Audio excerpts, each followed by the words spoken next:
Ok, j'ai besoin de votre réponse. Dans quelle période historique aimeriez-vous vivre? Je veux dire là tout de suite, je vous téléporte dans une période historique où aucun retour en arrière n'est possible.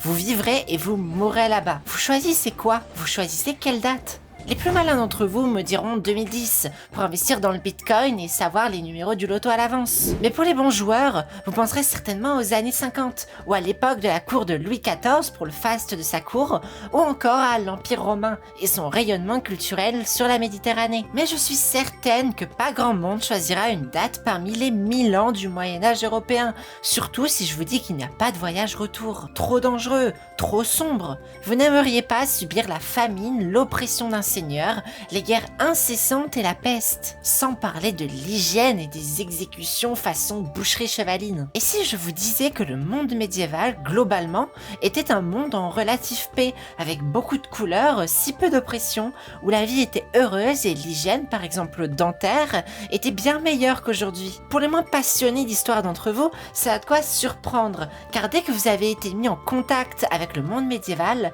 c'était via des films et des séries sombres, crades et violentes, qui vous donnaient une image terrible de ce monde féodal. Et parmi ces séries, il y en a une qui vient de sortir et qui s'attaque à ce que je connais le mieux, l'histoire du Japon. Oui, ça y est, j'ai vu la série Shogun, du moins celle de 2024. Vous avez été très nombreux à me demander ce que j'en pensais. Alors forcément, c'est un petit peu ma spécialité, la spécialité de la chaîne. Et la série fait beaucoup parler d'elle en ce moment. Alors, trêve de suspense et voici ma réponse, mon avis sur la série Shogun.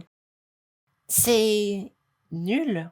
Bon, attendez, laissez-moi m'expliquer. Franchement, la réalisation, les intrigues, le rythme et les retournements de situation sont bons. C'est un bon spectacle. On est captivé du début à la fin et jamais j'ai eu à me plaindre de la performance des acteurs. Vraiment, on s'y croirait. Mais on s'y croirait où, au juste? Dans l'univers de la série, certainement, mais pas comme le dit pourtant le synopsis, au Japon de l'ère 1600. Shogun est une fantaisie venant d'un roman de James Clavell, un ancien militaire australien durant la Seconde Guerre mondiale qui sera fait capturer par les Japonais. Il écrira son roman cependant que bien plus tard, il sortira dans les années 70. Je parle de fantaisie car l'histoire est supposée fictive, avec des personnages dont les noms ne correspondent pas à la réalité historique. Pas de John Blackthorne qui a un jour posé le pied au Japon. Vous allez me dire, mais du coup pourquoi je regarde une vidéo de critique historique de la série alors que c'est censé être de la fiction? Eh bien tout simplement car la série semble avoir des ambitions historiques. Mais pour expliquer cela, il va falloir replacer l'œuvre dans son contexte de production.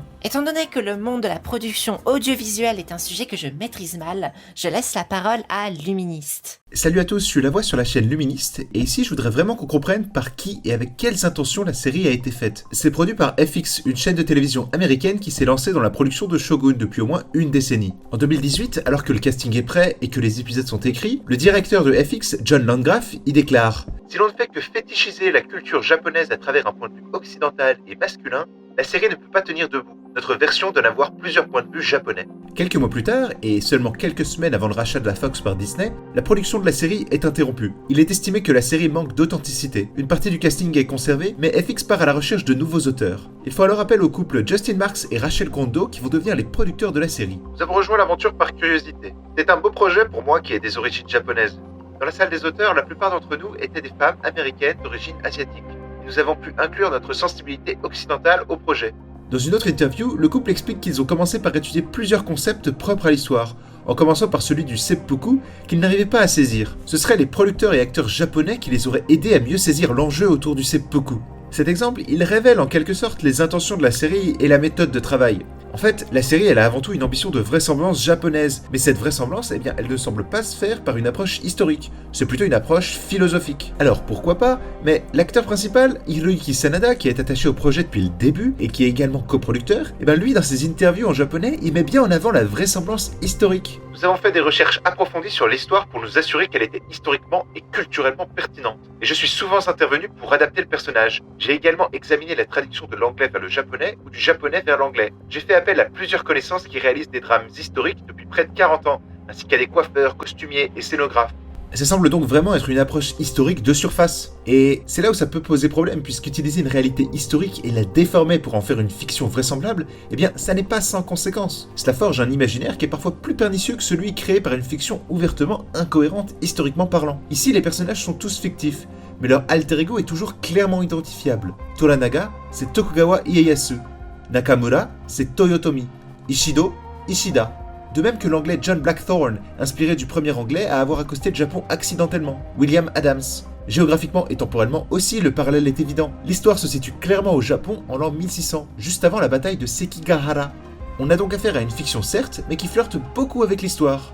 Pour le mieux ou pour le pire, je laisse Rikishi vous en parler. Merci beaucoup, Luministe. Si vous aimez les sujets obscurs sur le Japon, l'art en général, et plus particulièrement les arts audiovisuels, je vous conseille vivement sa chaîne, c'est vraiment une perle. Donc, il serait malhonnête de dire que la série se situe dans un monde totalement à part du nôtre, comme pourrait l'être le continent de Westeros dans Game of Thrones. Ici, on est bien dans un Japon daté, aux enjeux et aux individus très proches de la réalité historique. On est clairement dans la même formule que le film Le Dernier Samouraï que j'ai déjà traité sur cette chaîne. Un contexte historique à peine caché par quelques changements de nom qui ne cachent cependant pas une certaine réécriture de l'histoire.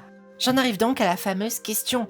Mais qu'est-ce qui ne va pas historiquement dans la série Shogun? Il faut dire que la série commence plutôt bien quand elle explique les enjeux dans les premiers cartons de présentation. On est en 1600 et le Japon sort à peine de plus d'un siècle de guerre civile et d'instabilité entre seigneurs rivaux qui se disputent le pouvoir. Et le pouvoir central, le shogunat Ashikaga, est incapable de faire régner l'ordre. De toutes ces guerres et rivalités, Oda Nobunaga parviendra à pacifier une grande partie du Japon en devenant shogun, avant de se faire trahir et de laisser sa place à l'un de ses généraux, Toyotomi Hideyoshi, qui lui ne se fera pas proclamer shogun, mais taiko, car le titre de shogun est réservé uniquement aux descendants de la famille ancestrale des Minamoto, à une époque où le lignage d'une famille restait important. Toyotomi, lui, n'était qu'un paysan qui avait profité de l'ascenseur social de cette période instable pour se hisser de petit guerrier à officier jusqu'à taiko. Quoi qu'il en soit, il finira de pacifier le Japon de Kyushu jusqu'au nord de Honshu, tentant même d'envahir la Corée, mais sans réel succès.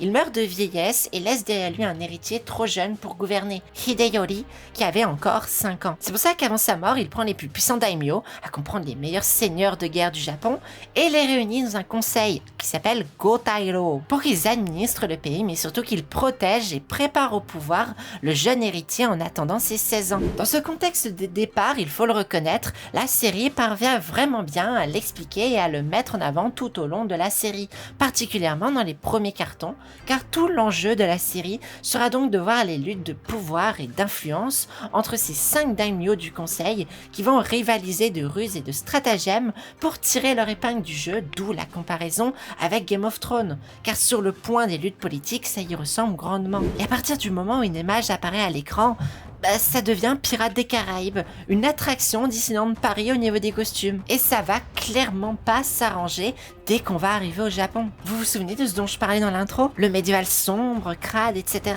Eh bien, on est en plein dedans dans cette série. Toute la série baigne dans un filtre gris bleuté terne au possible, avec une brume épaisse et où le soleil semble absent de façon surréaliste dans la plupart des scènes. Même les costumes sont tous gris, bruns ou noirs et un peu délavés, comme si médiéval et historique rimaient avec sombre, triste et sans couleur. Le Japon médiéval était évidemment incroyablement coloré, et particulièrement auprès des guerriers et de leurs armures. Le but, c'était d'avoir tout un équipement pratique mais ostentatoire, afin de se faire remarquer comme quelqu'un de puissant sur le champ de bataille, tout en montrant sa richesse et son importance. Du cavalier jusqu'au petit fantassin, en passant par les généraux, les guerriers d'élite et les seigneurs, tous avaient un minimum de couleur. Regardez ce personnage, c'est censé être un daimyo, un seigneur de la guerre, et il est vraiment habillé comme un clodo. On dirait qu'il s'est roulé dans la boue tellement tout est terne et brun. Heureusement, c'est moins le cas pour les gentils, je ne sais pas si vous avez entendu les guillemets, qui eux baignent dans une lueur magique quasi systématique. J'avoue que je trouve vraiment que ce manichéisme avec les méchants très méchants, qui sont vulgaires, sombres, décomplexés et meurtriers, face aux gentils, sages, protecteurs et lumineux, dans un contexte historique me gêne assez. Surtout dans cette scène où Toranaga, ou devrais-je dire Tokugawa Ieyasu, est dépeint comme le gentil protecteur du jeune héritier Hideyori, face aux méchants complotistes du conseil. Dans la réalité, Tokugawa Ieyasu est un manipulateur politique hors pair. De petit seigneur, il sut rapidement jouer dans la cour des grands, en s'alliant très tôt à une étoile montante du Japon féodal, Oda Nobunaga. Lorsqu'il meurt et laisse sa place à l'un de ses généraux, Toyotomi Hideyoshi, Celui-ci se méfie déjà de Ieyasu et relocalise son fief loin de la capitale, dans la grande plaine du Kanto. Une tactique avantageuse sur le court terme, car Hideyoshi éloigne donc l'influence de cet homme dont il se méfie, loin de la capitale et de la politique. Cependant, c'est une stratégie qui se montrera mais suicidaire sur le long terme, car les grandes plaines du Kanto et ses richesses rendront Ieyasu encore plus riche et puissant au fur et à mesure des réformes d'agriculture et militaire qu'il y fera. À la mort de Toyotomi Hideyoshi, Tokugawa Ieyasu est alors le plus puissant daimyo du Japon. Son territoire est jusqu'à 2 fois plus vaste et puissant que le deuxième daimyo le plus puissant derrière lui, face à un clan Toyotomi affaibli par la mort de son chef et affaibli militairement par une campagne de Corée désastreuse. Ieyasu, lui, n'avait pas encore envoyé de troupes en Corée, du fait de son éloignement géographique des ports de Kyushu qui embarquaient alors les guerriers vers la Corée. Autant vous dire que Ieyasu sera le premier à comploter contre l'héritier pour renverser le pouvoir du clan Toyotomi et asseoir son autorité, tellement qu'il les forcera à fuir et les poursuivra jusqu'à ce que la mère du jeune garçon et ce dernier ne finirent par devoir se suicider. Tokugawa n'était pas le protecteur paternaliste sage et sympathique vis-à-vis de l'héritier que l'on voit dans la série, c'était son bourreau. Ce dialogue est alors assez intéressant, car comme je vous le disais plus tôt, seuls les descendants des Minamoto peuvent devenir shogun. L'importance de ce lignage pour le titre de shogun remonte à l'ère Heian, où l'empereur, qui avait encore le pouvoir décisionnel à l'époque, avait désigné le chef des Minamoto, Minamoto no Yoritomo, pour pacifier le nord-est du Japon, lui donnant donc le titre de pacificateur des barbares de l'Est, ou en japonais Seitai Shogun, qui sera raccourci évidemment en Shogun. Dans la scène, les Minamoto sont appelés Minawara, et sous-entend que notre Toranaga serait un descendant naturel de ces Minawara, et donc que la place sur le trône, entre guillemets, lui serait due pour protéger l'héritier et cesser les complots au sein du conseil. Je vous le dis tout de suite, dans la réalité, Tokugawa Ieyasu ne descend absolument pas des Minamoto. Certes, le lignage c'est important, mais il est surtout sur commande et il est alors très facile de faire des faux documents généalogiques pour justifier d'un lignage remontant au Minamoto, qui est presque toujours faux. Sa Majesté impériale accède en 1567 à la requête du jeune daimyo, qui souhaite adopter le nom de Tokugawa, descendant des Minamoto. Les archivistes exhument opportunément un obscur document et la cour décerne l'un de ces titres de noblesse dépourvus d'autre valeur que symbolique, dont les chefs de clan guerriers se montrent si friands. Ieyasu fonde en effet sa demande par le biais d'une généalogie tortueuse, controversée et vraisemblablement falsifiée. Donc non, cette scène montrant Toranaga comme descendant naturel ne fait pas grand sens et sert uniquement, dans le contexte de l'intrigue, à le camper un peu plus comme le gentil de l'histoire. Mais qu'en est-il des Européens, de notre fameux John Blackthorne? Est-il cohérent historiquement parlant? Je vous ai dit qu'il était totalement inspiré de William Adams. William est né à Gillingham, en Angleterre, en 1564. Il commence sa vie assez simplement en étant apprenti dans la réparation des navires avant de s'engager militairement dans la marine de la couronne contre l'armada espagnole, qui était alors très influente à l'époque. Mais c'est en 1598 qu'il rejoindra une expédition hollandaise de la Voor-Compagnie, qui deviendra la Compagnie néerlandaise des Indes orientales. La mission du voyage était d'atteindre les Indes orientales en naviguant par le Cap Horn pour obtenir des épices et d'autres produits asiatiques, mais rien ne se passe comme prévu et seuls 2 des 5 navires de l'expédition parviennent à passer le Cap Horn par le détroit de Magellan en 1599. Et lors de la traversée du Pacifique, un seul navire, le Leader, parviendra à la dérive et avec tout l'équipage malade à atteindre le Japon. Donc contrairement à ce que dit la série, l'objectif premier n'était pas le Japon et encore moins de voler aux Portugais et aux catholiques le commerce avec le Japon. Le but c'était simplement les épices d'Indonésie, des Philippines et de Malaisie. Bref, les Indes orientales. Mais le vrai souci dans la série, c'est que les samouraïs qui vont entrer dans le bateau vont y découvrir des canons et des arquebuses, environ 500, et tout de suite la prise et le contrôle du navire va devenir un énorme enjeu de l'intrigue, comme si ces 500 malheureuses arquebuses allaient changer le cours des conflits. Dans le livre, c'est encore pire. En 1600, le Japon n'a toujours pas découvert les armes à feu, et c'est vu comme une nouvelle technologie qui allait tout changer. La réalité, c'est que ça fait plus de 60 ans à ce moment-là que les arquebuses ont été importées au Japon via les Portugais, et que très tôt, les artisans japonais ont su les reproduire avec minutie et refaire leurs propres armes à feu, les Tanegashima, du nom de l'île où les Portugais sont arrivés pour la première première fois au Japon et ont commencé à faire le commerce des arquebuses. Il faut bien se rendre compte que ces arquebuses, qu'elles soient d'origine occidentale ou purement japonaise, ont déjà envahi les champs de bataille depuis très longtemps, dont Oda Nobunaga est certainement son utilisateur le plus acharné, avec un emploi systématique dans ses troupes légères, tout en étant l'un des premiers à organiser des tirs en salve dévastateurs. Et son utilisation ira dans un usage grandissant lors de l'invasion de la Corée, en allant de 15% à plus de 50% d'arquebusiers selon le contingent. Alors autant vous dire qu'à la mort de Hideyoshi, tout le monde avait déjà bien compris l'importance de ces armes et toutes les armées des daimyo en étaient équipées en masse. C'est donc un enjeu inexistant de voir en ces Anglais menés par John Blackthorne une sorte de clé de voûte des tensions futures. En réalité, William Adams, malgré les détracteurs jésuites comme le montre très bien la série, recevra en effet les faveurs de Tokugawa Ieyasu en tant que conseiller sur les questions extérieures, et ce dernier sera très ouvert à l'idée de faire du commerce avec de nouvelles puissances occidentales, comme la Compagnie des Indes orientales ou la Compagnie néerlandaise des Indes orientales, tout en permettant de faire un pied de nez à ces jésuites dont le christianisme devenait de plus en plus encombrant au fil des ans. Cependant, William Adams aura un impact très mesuré et surtout très exagéré par le véritable mythe qu'il deviendra à sa mort. Ce sera un conseiller, mais rien de plus. Et il est clair que Tokugawa Ieyasu a gardé sa clairvoyance politique pour savoir quand il devait l'écouter et quand il ne le devait pas, toujours pour protéger les intérêts de son shogunat et du Japon réunifié depuis peu.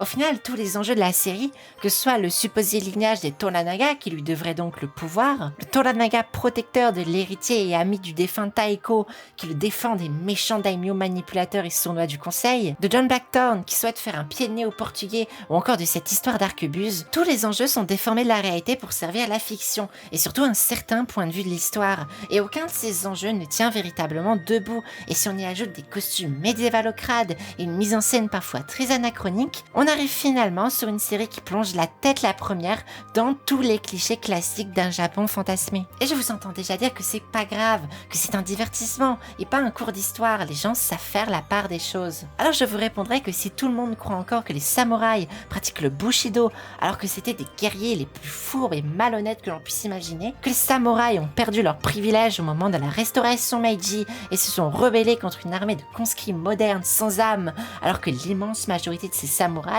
étaient très contents de ce changement en étant propulsés officiers, généraux ou administrateurs du nouveau régime. Et c'est pour vous, quand je vous dis viking, vous pensez à ça et non à ça ou à ça.